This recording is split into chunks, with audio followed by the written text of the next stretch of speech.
আসসালামু আলাইকুম শেখ। আসসালামু আলাইকুম রাহমাতুল্লাহি ওয়া বারাকাতুহু। জি বলেন। আমার প্রশ্ন ছিল দুইটা, আপনার কোরবানির বিষয় নিয়ে। আমার প্রথমটা হচ্ছে শেখ, আমার নিয়াত ছিল এবার বাংলাদেশে যে কোরবানি দেওয়ার, এবং সেই অনুযায়ী আমি ওখানে ব্যবস্থা করছিলাম, কিন্তু এই পরিস্থিতিতে আমি যেতে পারতেছি না। এবং আমি যদি ওই কোরবানিটা যদি বাংলাদেশে যদি আমার পক্ষ থেকে করা হয়, তাহলে কি এটা আল্লাহর কাছে কবুল হবে কিনা, আর যদি না হয় তাহলে কি আমাকে এখান থেকে দেওয়া লাগবে কিনা, এই একটা শেখ। দেখেন, কোরবানি যে কোনো মানুষ যে কোনো জায়গায় দিতে পারে। সৌদি আরব, কুয়েতের প্রচুর কোরবানি ভারত বাংলাদেশে হয়, আপনারা হয়তো জানেন অথবা না জানলে আজকে শোনেন যে অনেক ভাইরা প্রতিটি সিজনে প্রতি বছরে লক্ষ লক্ষ কোরবানি ভারত বাংলাদেশে, কুয়েত, সৌদি আরব, বাহরাইন এসব থেকে হয়ে থাকে। আমরা জানি যারা এইসব কাজ করে, প্রজেক্ট গুলো করে, তাদের অনেককে চিনি আমরা। তো এই কোরবানি দেওয়ার জন্য সশরীরে যাওয়া জরুরি নয়। কিন্তু মনে রাখবেন যে কুরবানি অনেকে, আপনারা যারা প্রবাসে আছেন, ওই দেশে কুরবানি করেন। শুধু দেশে কুরবানি করলে আমার কুরবানিটা দেশে হচ্ছে, অথচ আপনি, আপনার পরিবার, আপনার ছেলে মেয়ের আপনার সাথে ওখানে আছে। এই ক্ষেত্রে উত্তম হচ্ছে বা সুন্নত হচ্ছে, যেখানে আপনি সপরিবারে আছেন সেখানে কমপক্ষে একটি কুরবানি হবে। কারণ রাসূলুল্লাহ সাল্লাল্লাহু আলাইহি ওয়াসাল্লামের হাদিসে রয়েছে যে প্রত্যেক পরিবারের জন্য প্রতি বছরে একটা করে কোরবানি রয়েছে। আলা আলা আলা কুল্লি আহলে বাইতিন ফি কুল্লি আমিন উযহিয়া। প্রত্যেক পরিবারের ওপর প্রতি বছরে একটি করে কোরবানি রয়েছে। তাহলে সর্বনিম্ন একটা করে কোরবানি আপনি যখন পরিবার সহ থাকছেন ওখানে, সেখানে হওয়াটা উচিত। যে যদি কোনো বাধা না থাকে তো ওখানে যথাসাধ্য চেষ্টা করবেন। এটা হচ্ছে উত্তম কাজ। আর কোরবানি আপনি দূরে দিলে দিতে পারেন, কোনো অসুবিধা নেই। কোরবানি নিজের হাতে সরাসরি করা উত্তম।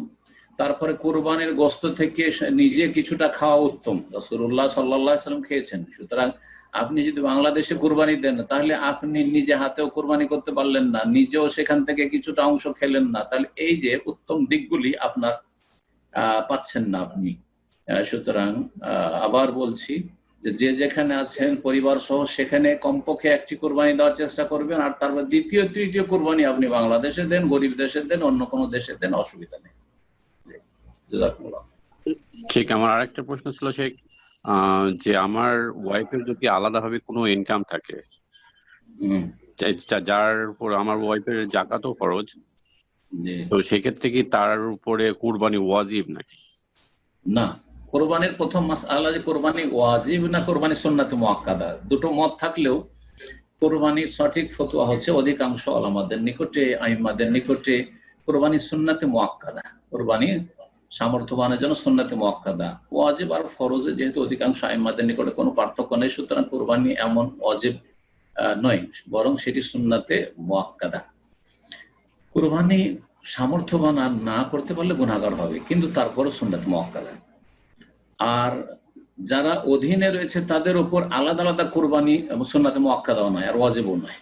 তো একটা পরিবারের দায়িত্বশীল হচ্ছেন স্বামী।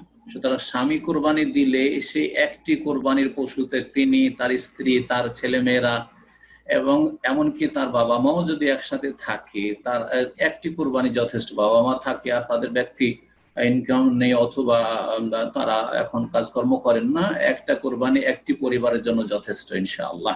অতিরিক্ত দিলে নফল। সুতরাং আপনার স্ত্রী যদিও সাহেব জাকাত দিচ্ছেন প্রতি বছর, তারপর তার উপর কোরবানি ওয়াজিব না সুন্নাতে মুআক্কাদা না। যদি দেন তো নফল হবে। উনি যদি কোরবানি দেন যে আমার পয়সা আছে আমি আরেকটা কোরবানি দিলাম, সেটা নফল অতিরিক্ত কোরবানি হবে। রাসূলুল্লাহ সাল্লাল্লাহু আলাইহি ওয়াসাল্লামের একটি ভাগ উটের যথেষ্ট ছিল বিদায় হজে, কিন্তু তিনি একটি গোটা উট না, 10টি না, কতটি উট কোরবানি দিয়েছেন? 100টি দিয়েছিলেন। বাকি সবগুলি নফল। একটা ভাগ ছাড়া বাকি 99 প্লাস 6 ভাগ পুরোটাই ছিল নফল রাসূলুল্লাহ সাল্লাল্লাহু আলাইহি ওয়াসাল্লাম কোরবানি। সুতরাং নফল কোরবানিটাও ভালো, কিন্তু একটি কোরবানি একটি পরিবারের জন্য সর্বনিম্ন যথেষ্ট। তাতে আপনি সকলকে সামিল করেন। আমাদের দেশে খুব ভুল ধারণা আছে, একটা কোরবানি একজনের নামে শুধু না, একজন এবং তার পরিবার, পরিবার বলতে স্ত্রী, ছেলে মেয়ে, এমনকি বাপ মা, ছোট কচি কাছে ভাই বোনেরা যদি থাকে তারাও সামিল একটি পরিবারে। তো একটি কোরবানি সবার পক্ষ থেকে ইনশাআল্লাহ তাআলা একটি পরিবারের পক্ষ থেকে যথেষ্ট। জি।